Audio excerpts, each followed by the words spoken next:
ಎಲ್ರಿಗೂ ಪ್ರಜಾಪ್ರವಾಹಕ್ಕೆ ಸ್ವಾಗತ. ನಾನು ನಿಮ್ಮ ಪ್ರೀತಿಯ ಅರುಣ್ ಮಾತಾಡ್ತಾ ಇರೋದು. IPCನಲ್ಲಿರುವ ಈ ಸೆಕ್ಷನ್ ಪ್ರತಿಯೊಬ್ಬರಿಗೂ ಗೊತ್ತಿರುತ್ತೆ. ಟೈಮ್ ಅಂದ್ರೆ ಪಕ್ಕ 420. ಈ ಸೆಕ್ಷನ್ನ ನಾವು ಮೂವಿನಲ್ಲಿ ಅಷ್ಟೇ ಅಲ್ಲ, ಕೆಲವೊಮ್ಮೆ ಫ್ರೆಂಡ್ಸ್ನು 420 ಅಂತ ಕರೆದಿರ್ತೇವೆ. ಆದರೆ ಇನ್ನು ಮುಂದೆ ಈ ರೀತಿ ಕರೆಯೋಕೆ ಆಗೋದಿಲ್ಲ.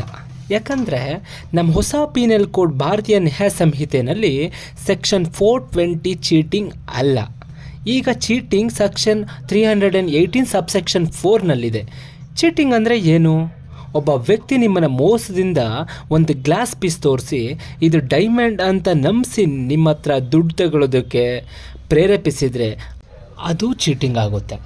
ಅದಷ್ಟೇ ಅಲ್ಲ, ನೀವು 5 ಕೋಟಿ ರೂಪಾಯಿ ಲಾಟ್ರಿ ಗೆದ್ದಿದ್ದೀರಿ, ನಿಮ್ಮ ಅಕೌಂಟ್ ಡೀಟೇಲ್ಸ್ ಕೊಡಿ, ದುಡ್ಡು ನಿಮ್ಮ ಅಕೌಂಟ್ಸ್ಗೆ ಟ್ರಾನ್ಸ್ಫರ್ ಮಾಡ್ತೀವಿ ಅಂತ ಕಾಲ್ ಮಾಡ್ತಾರೆ, ಅದನ್ನು ಚೀಟಿಂಗೇನೆ.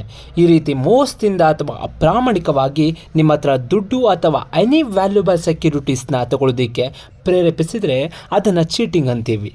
ಆ್ಯಂಡ್ ಈ ಅಫೆನ್ಸ್ ಚೀಟಿಂಗ್ಗೆ ಸೆಕ್ಷನ್ 318 ಸಬ್ಸೆಕ್ಷನ್ 4ರ ಪ್ರಕಾರ 7 ವರ್ಷದ ಜೈಲು ಶಿಕ್ಷೆ ಹಾಗೂ ಫೈನ್ನ ವಿಧಿಸಬಹುದು.